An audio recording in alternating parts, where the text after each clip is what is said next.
Good morning to all of you and welcome to all of you in OCIS PCS channel. कैसे हैं आप लोग? Hope so सभी अच्छे होंगे, पढ़ाई भी काफ़ी बेहतर चल रही होगी। तो आज के हमारे इस करंट अफेयर्स के सेशन में हम देख लेते हैं कौन कौन से इंपॉर्टेंट इश्यूज़ हैं, न्यूज़ हैं, मुद्दे हैं, समाचार हैं जो आपकी एग्जामिनेशन पॉइंट ऑफ व्यू से काफ़ी महत्वपूर्ण है। इसके अलावा हम लोग वर्ल्ड फैक्ट्स देखेंगे एंड एट द एंड हम लोग MCQs पर आएंगे। तो चलिए बढ़ते हैं सेशन की और देखते हैं आज की सेशन का फर्स्ट इंपॉर्टेंट इशूज़ क्या है। विजयवाड़ा रेलवे स्टेशन को प्लेटिनम रेटिंग के साथ IGBC का ग्रीन रेलवे स्टेशन प्रमाण प्राप्त हुआ है। IGBC यानी इंडियन ग्रीन बिल्डिंग काउंसिल के तहत क्या दिया गया है? ग्रीन रेलवे स्टेशन प्रमाण प्राप्त किसे दिया गया है? विजयवाड़ा रेलवे स्टेशन को। और कौन सी रेटिंग है? प्लेटिनम रेटिंग के साथ। प्लेटिनम जिसे 2019 की अगर बात की जाए, 2019 में विजयवाड़ा रेलवे स्टेशन को क्या मिला था? गोल्ड प्राप्त हुआ था। लेकिन अब इस साल यानी 2023 में यह अपग्रेड होकर के क्या मिला है? प्लेटिनम रेटिंग दी गई है। अब इसमें अगर बात की जाए कि क्यों दिया गया है, तो पर्यावरण मानकों में सुधार के लिए और इसके साथ ही साथ जो आपके यात्री हैं उन यात्रियों को पर्यावरण अनुकूल सेवाएं प्रदान करने के लिए। और इसके तहत क्या है? 6 मानकों को डिसाइड किया गया और ये 6 मानक जो हैं, श्रेणियां हैं, मानक या श्रेणी आप जो समझ ले इसे, मानक या श्रेणी के तहत क्या किया जाता है? ये रेटिंग प्रदान की जाती है। और वो 6 मानक क्या क्या हैं, 6 श्रेणियां क्या क्या हैं? तो आपकी है टिकाऊ स्टेशन सुविधा, स्वास्थ्य हो गई एवं साफ सफाई हो गया, सफाई, ऊर्जा दक्षता, जल दक्षता, स्मार्ट और हरित बोल सकते हैं पहल, और नवाचार और विकास। इसकी ये 6 श्रेणियां हो गई। Now come to the next information. क्या है? केंद्रीय मंत्री कौन है? Sarbananda Sonowal Eastern Economic Forum में भारत का प्रतिनिधित्व करेंगे। और ये कौन सा, अगर पूछा जाए कि कौन सा संस्करण है, तो यह 8वां संस्करण है। 8वां संस्करण के तहत ये क्या कर रहे हैं? प्रतिनिधित्व करेंगे भारत का। जिसका और इसका कहाँ आयोजन किया जा रहा है? तो रूस के व्लादिवोस्तोक में इसका आयोजन किया जा रहा है, जिसमें सोनोवाल क्या करेंगे? इकोनॉमिक फोरम में भारत रूस डायलॉग को क्या करेंगे? संबोधित करेंगे। उद्देश्य क्या है? तो जो आपका कार्गो पारगमन है उसमें क्या है? पारगमन में समय जो है उसको कम करना, इसका उद्देश्य क्या है? क्यों ऐसा किया जा रहा है? ईस्टर्न इकोनॉमिक अगर बात की जाए, ईस्टर्न मैरीटाइम कॉरिडोर का उद्देश्य क्या है? तो कार्गो पारगमन के समय को कम करना। एक्चुअली अभी क्या होता है, जो भारतीय बंदरगाह से रूसी सुदूरवर्ती क्षेत्र तक जाने के लिए जो समय सीमा कितनी लग जा रही है? अभी सिर्फ 24 दिन लगते हैं। अभी कितने? 24 दिन लगते हैं। अब हम लोग बात करते हैं ईस्टर्न इकोनॉमिक फोरम आखिर इसकी स्थापना कब हुई थी? तो इसकी स्थापना 2015 में की गई थी रूसी राष्ट्रपति इनके द्वारा, तो व्लादिमीर पुतिन के आदेश पर इसकी स्थापना की गई थी। अब इसका हम लोग देख लेते हैं कि इसकी स्थापना के पीछे उद्देश्य क्या रहा।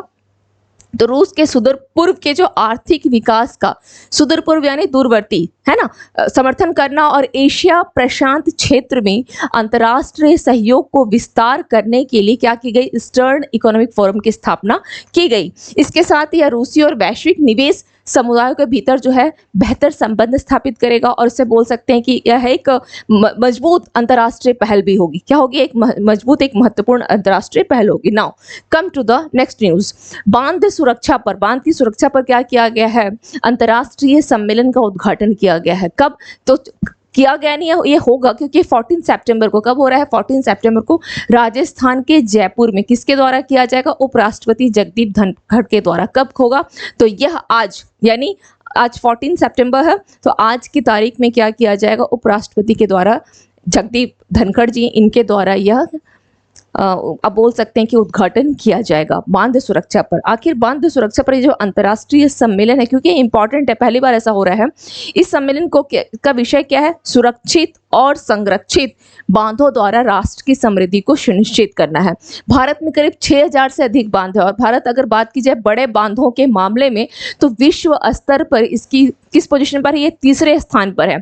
इनमें से लगभग जो है 80% बांध जो है 25 वर्ष से अधिक पुराने हैं। और अगर बात की जाए 234 या 235 ऐसे अराउंड जो है 100 वर्षों से भी ज़्यादा पुराने हैं।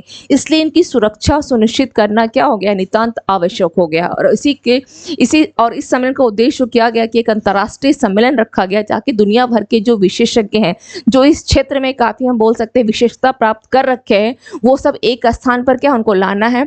बांध की सुरक्षा और उसके प्रबंधन के बारे में एक बोल सकते हैं यह विषय होगा जिसके पे लोग चर्चा करेंगे, ताकि इसके लिए क्या है, यह एक प्रमुख स्थान कौन सा चुना गया है? जयपुर। कहाँ किया जा रहा है? जयपुर में किया जा रहा है।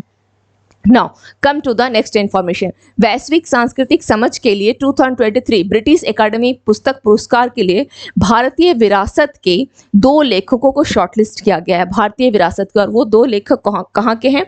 तो एक आपके हो गए, एक लेखक जो बोल सकते हैं एक ब्रिटिश के हैं यानी ब्रिटेन के हो गए, और दूसरे हैं अमेरिका के। तो ब्रिटेन की कौन है? नंदिनी दास है। और अगर बात की जाए अमेरिका की कौन है, तो कौन? क्रिस मंजाप्रा। इनकी पुस्तक देख लेते हैं, नंदिनी दास को कोटिंग इंडिया यानी England, Mughal India and the origins of empire के लिए शॉर्टलिस्ट किया गया है। और वहीं अगर बात की जाए क्रिस मंजाप्रा को, तो किसके लिए? Black ghost of empire, the long death of slavery and the failure of emancipation के लिए इनको शॉर्टलिस्ट किया गया है। Now come to the next information. भारत और मंगोलिया ने क्या किया? अपने द्विपक्षीय संबंधों की क्या की है? समीक्षा की है। और उनका समीक्षा किन क्षेत्रों में होगा? किन किन क्षेत्रों में होगा? तो शिक्षा हो गई, कौशल विकास हो गया, आपका आईटी हो गया, तो इन सभी क्षेत्रों में समीक्षा की जाएगी। अगर बात की जाए कि भारत और मंगोलिया के बीच में कौन सा जो अगर एक अभ्यास जो किया था, द्विपक्षीय अभ्यास है, तो क्या नाम है उसका? Nomadic elephant. कौन सी है? Nomadic elephant. यह भारत और मंगोलिया के बीच में होने वाला द्विपक्षीय अभ्यास है। इसके साथ ही ध्यान रखें कि भारत और मंगोलिया में मैत्री माध्यमिक विश्वविद्यालय के निर्माण के लिए भी क्या किया गया है? अनुबंध पर हस्ताक्षर किया गया है। अब बात आती है मंगोलिया की। तो मंगोलिया क्या है? यह एक आपका स्थूल रूस देश है। कहाँ पर? पूर्वी एशिया में। थोड़ा आप इमेज यहाँ देख सकते हैं, ये रहा मंगोलिया, जो कि पूर्वी एशिया में एक क्या है? स्थल अवरुद्ध देश है। क्यों है स्थल अवरुद्ध? क्योंकि इसकी सीमाएं जो हैं वो क्या है? किसी भी समुद्र तट से नहीं लगती। इसकी सीमाएं जो है समुद्र के तट से नहीं लग रही है। आप यहाँ देख रहे हैं, ये रहा मंगोलिया। इसकी सीमा, इसके पूरे इस एरिया को किसने घेर रखा है? इस एरिया को पूरा चाइना ने। अगर ऊपर की बात की जाए तो रशिया, यानी रशिया और चाइना से पूरी तरीके से घिरा हुआ है, जिसके कारण इसको स्थल अवरुद्ध देश बोला जाता है। इस स्थल अवरुद्ध देश। अब आते हैं थोड़ा इसके पॉइंट्स को देख लेते हैं। यह एक जो कि स्थल अवरुद्ध देश है, रूस और दक्षिण में चीन से घिरा हुआ है। इसकी राजधानी कहाँ है? उलान बटोर इसकी राजधानी। और इसकी मुद्रा क्या है? मंगोलिया क्या है? टोग्रोग, मंगोलियाई टोग्रोग इसकी मुद्रा है। और इसके अगर राष्ट्रपति की बात की जाए तो कौन है? Ukhnaagiin Khurelsukh. Now come to the next information. Sindhu Gangadharan को नेस्कॉम का उपाध्यक्ष नियुक्त किया गया। अभी हम लोगों ने पढ़ा था, ये तो उनके उपाध्यक्ष नियुक्त की गई है नास्कॉम की। अगर बात की जाए कि उसका अध्यक्ष किसको नियुक्त किया गया था? राजेश नाम्बियार को इसका अध्यक्ष नियुक्त किया गया था। अच्छा, नास्कॉम की अगर हम लोग बात करते हैं कि नास्कॉम की स्थापना कब हुई है? 1988 में एक सॉफ्टवेयर उद्योग के संघ के रूप में इसकी स्थापना की गई थी, सॉफ्टवेयर उद्योग के संघ के रूप में। Now come to the next. NATO जिसकी स्थापना 4 अप्रैल 1949 में की गई थी। और यह क्या बोल रहा है कि शीत युद्ध के बाद सबसे बड़ा सैन्य अभ्यास करने की योजना बना रहा है नाटो, जिसमें कि करीब करीब आपकी कितने हैं? 32 कंट्रीज भी शामिल हैं। कितने हैं इसकी संख्या? करीब कितनी पहुंच गई है? 32 तक पहुंच गई है। और यह अभ्यास जो है कब करेगा अभ्यास? तो यह नेक्स्ट ईयर यानी 2024 के बसंत में शुरू करेगा यह अभ्यास, 2024 के बसंत में। और यह अभ्यास में कौन कौन पार्टिसिपेट कर रहे हैं? जर्मनी है, पोलैंड है, बालिस्टिक देशों के क्षेत्रों में यह आयोजित किया जाएगा। Now come to the next information. ये हो गया उसके कुछ कंट्रीज। ये देख ले सकते हैं पूरे वर्ल्ड के मैप में आपको यह जो नाटो में जितने भी कंट्रीज शामिल है वो उसके यहाँ पे आप मैप में यहाँ देख सकते हैं। Now come to the next. Kiran George ने इंडोनेशिया मास्टर्स जीतकर दूसरा सुपर 110 खिताब जीता है। किरण जॉर्ज ने कौन सा? इंडोनेशिया मास्टर्स जीतकर। और ऐसा यह खिताब जीतने वाले ये पहले भारतीय भी हैं। यह खिताब जीतने वाले क्या हैं? ये यहाँ तक पहुँचने वाले एकमात्र ये भारतीय भी हैं। उन्होंने क्या किया? पुरुष एकल फाइनल में किसको हराया है? जापान के कौन है? जापान की कू ताकाहाशी पर इन्होंने जीत हासिल की है। अगर वही बात की जाए लास्ट ईयर यानी 2022 की, तो किरण जॉर्ज ने क्या किया था? अपने फाइनल में हमवतन प्रियांशु रावत को हराकर उड़ीसा में इन्होंने अपना पहला, आप बोल सकते हैं कि क्या था? पहला खिताब जीता था उड़ीसा में। और ये कौन सा है? इन्होंने इंडोनेशिया मास्टर जीत करके ये एकमात्र भारतीय बन गए, एकमात्र भारतीय जो यहाँ तक पहुँचने वाले। नाउ अब ये रहे इस इवेंट में, यानी इस इवेंट में कुछ पुरुष एकल, महिला एकल, पुरुष युगल, महिला युगल और मिश्रित युगल में विजेता और उपविजेताओं के नाम यहाँ दिए गए हैं। इसको एक बार जरूर आप लोग देख लीजिएगा। Now come to the next. अब हम आज की क्लास के रीजन पॉइंट्स देख लेते हैं कौन कौन से हैं। भारत ब्रिटेन 12वीं आर्थिक, कौन सी है ये क्रम में अगर पूछा जाए कि कौन सा था, तो 12वीं आर्थिक और वित्तीय वार्ता कहाँ पर आयोजित की गई है? नई दिल्ली में। भारत और ब्रिटेन के बीच में जो 12वीं आर्थिक और वित्तीय वार्ता, और होराइजन में शामिल होने वाला ब्रिटेन क्या हो गया? क्योंकि ब्रिटेन आपका जो यूरोपीय संघ था, टोटल 28 देशों का समूह था यूरोपीय संघ, उससे ये क्या हो गया था? आउट हो गया था। तो ब्रेग्जिट कहलाता था। क्या कहलाता था, ब्रेग्जिट कहलाता था। अब क्या हो गया, क्योंकि यूरोपीय संघ में कितने देश रह गए, केवल 27 रह गए थे ब्रिटेन हटने के बाद। पुनः ये होराइजन जो आपकी बोल सकते हैं एक प्रकार का जो वित्तीय जो अनुसंधान के क्षेत्र के लिए मदद करता है, तो उसी के लिए क्या हो गया, दोबारा यह शामिल हो गया है। नाउ डेनिस ऑस्टिन का निधन हो गया है। डेनिस ऑस्टिन जो कि आपके पावर पॉइंट किस क्या रहे हैं, सहसंयोजक आविष्कारक रहे हैं पावर पॉइंट का।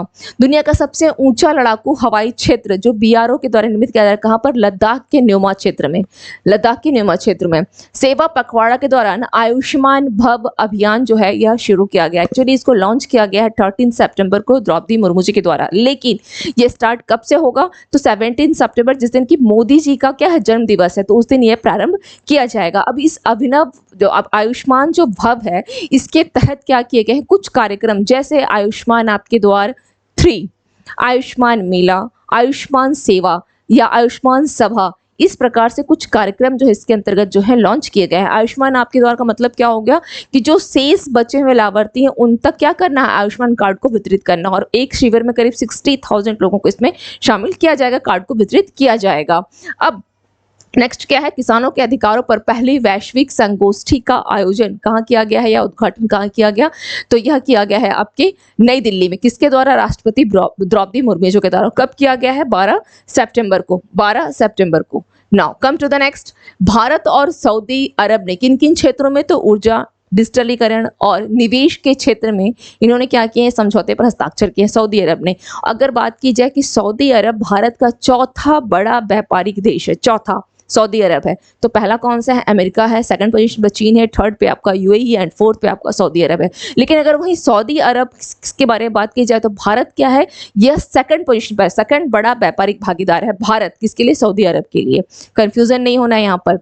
विराट कोहली, अगर बात करें विराट कोहली जो है सबसे तेज 13,000 वनडे रन बनाने वाले क्या बन गए हैं, बल्लेबाज गए हैं 13,000, क्योंकि ये, और इनका अगर बोला जाए तो ये सबसे वनडे रन वाले बल्लेबाज बन गए हैं विराट कोहली, ठीक है, सबसे तेज। लेकिन अगर पूरे दुनिया में एक बात की जाए तो इनका क्रम कौन सा आएगा, 5वां आएगा।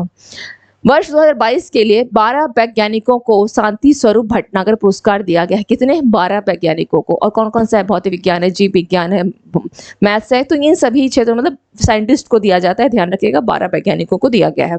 सैफ अंडर 16 चैंपियनशिप का फाइनल में क्या भारत ने किसको हराया है, भारत ने बांग्लादेश को हरा दिया है।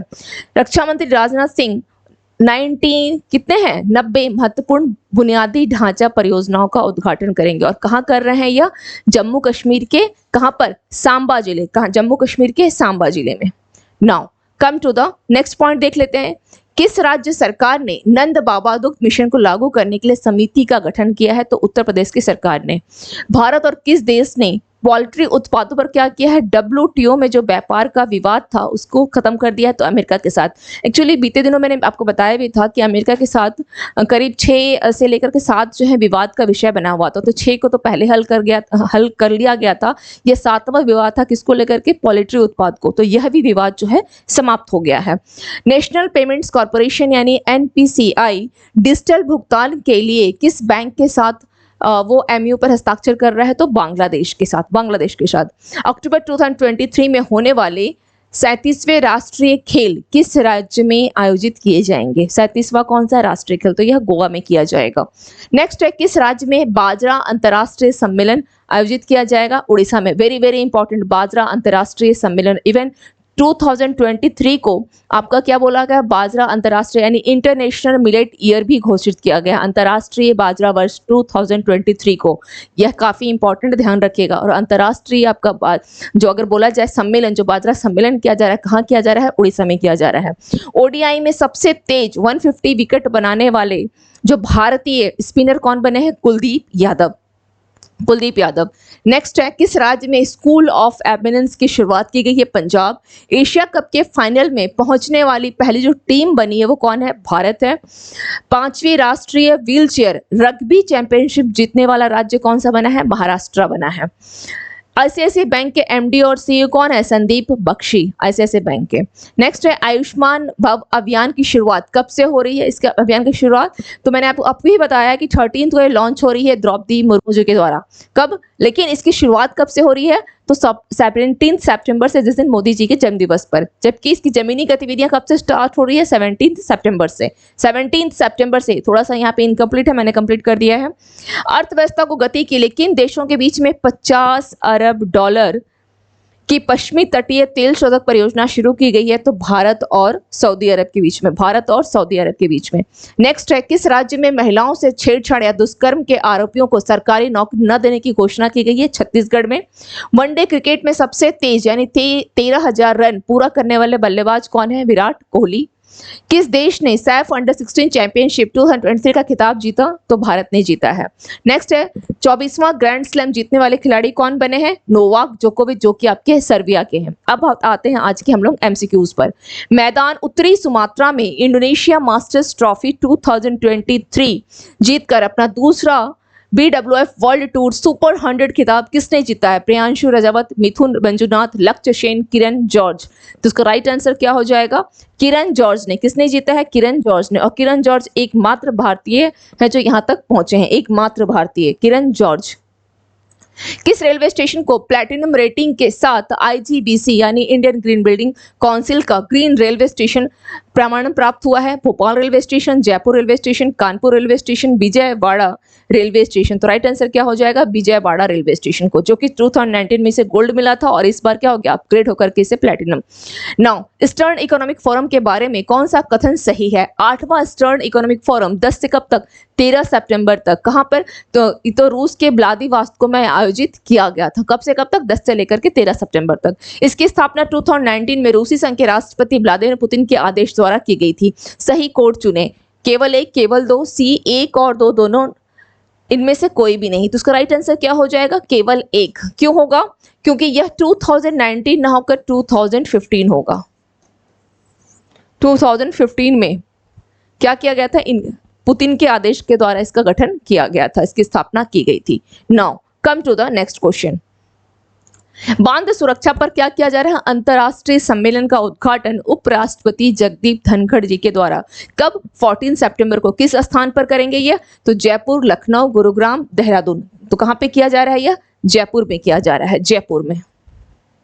Now come to the next. भारतीय विरासत के 2 लेखकों को वैश्विक सांस्कृतिक समझ के लिए 2023 ब्रिटिश एकेडमी पुस्तक पुरस्कार के लिए शॉर्टलिस्ट किया गया है और उनके नाम क्या हैं? नंदिनी दास और कृष मंजापरा, नंदिनी दास और अरुंधति राय, मृदुला मुखर्जी और कृष मंजापरा और अरुंधति राय। तो इसका राइट आंसर क्या हो जाएगा? नंदिनी दास और कृष मंजापरा, नंदिनी दास और Krish Manjapara. Now come to the next question. RBI की सॉवरेन गोल्ड बॉन्ड योजना को क्या की गई है? किस्त जो है 11 सितंबर से सब्सक्रिप्शन के लिए खोल दी गई है। अब सॉवरेन गोल्ड बॉन्ड योजना जो है यह कब शुरू की गई थी ये पूछा गया है। सितंबर 2015, अक्टूबर 2015, नवंबर 2015, दिसंबर 2015। तो इसका राइट आंसर क्या हो जाएगा? नवंबर 2015, नवंबर 2015। नेक्स्ट है, नेस्कॉम के उपाध्यक्ष के रूप में किसे नियुक्त किया गया है? सिंधु गंगाधरन, राजेश नाम्बियार, अमित कुमार सिंह, अंकित नाम्बियार। तो राइट आंसर क्या हो जाएगा इसका? इसका राइट आंसर क्या होगा? बोला नेस्कॉम के उपाध्यक्ष के रूप में किया गया है सिंधु गंगाधरन को। और ये कौन है? ये इसके अध्यक्ष हैं, राजेश नाम्बियार इसके अध्यक्ष हैं, ये अध्यक्ष हैं। Now come to the next. निम्नलिखित में से किसने पूर्व सैनिकों और शहीदों के परिजनों के कल्याण के लिए प्रोजेक्ट नमन को लॉन्च किया है? तो क्या है? भारतीय नौसेना, भारतीय सेना, भारतीय वायुसेना, भारतीय तट रक्षक। तो इसका राइट आंसर क्या हो जाएगा? किसने किया है? तो भारतीय तट रक्षक ने किया है, भारतीय तट रक्षक ने। Now come to the next. उत्तर कोरिया के राष्ट्रपति किम जोंग उन संभावित हथियार सौदे के लिए किस देश में पहुंचे? ईरान, सऊदी अरब, रूस, बेलारूस। तो इसका राइट आंसर क्या हो जाएगा? कहां पहुंचे हैं वो? उत्तर कोरिया के कहां पहुंचे हैं यह? तो यह रूस पहुंचे हैं, रूस। ओके, रूस। Now come to the next question.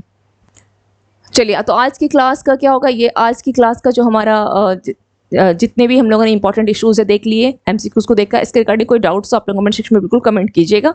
तो मिलते हैं फिर नेक्स्ट सेशन में। Thank you to all of you and have a nice day. One more thing, आज सभी को हिंदी दिवस की ढेर सारी शुभकामनाएं। मिलते हैं फिर नेक्स्ट सेशन में। Thank you so much and have a nice day.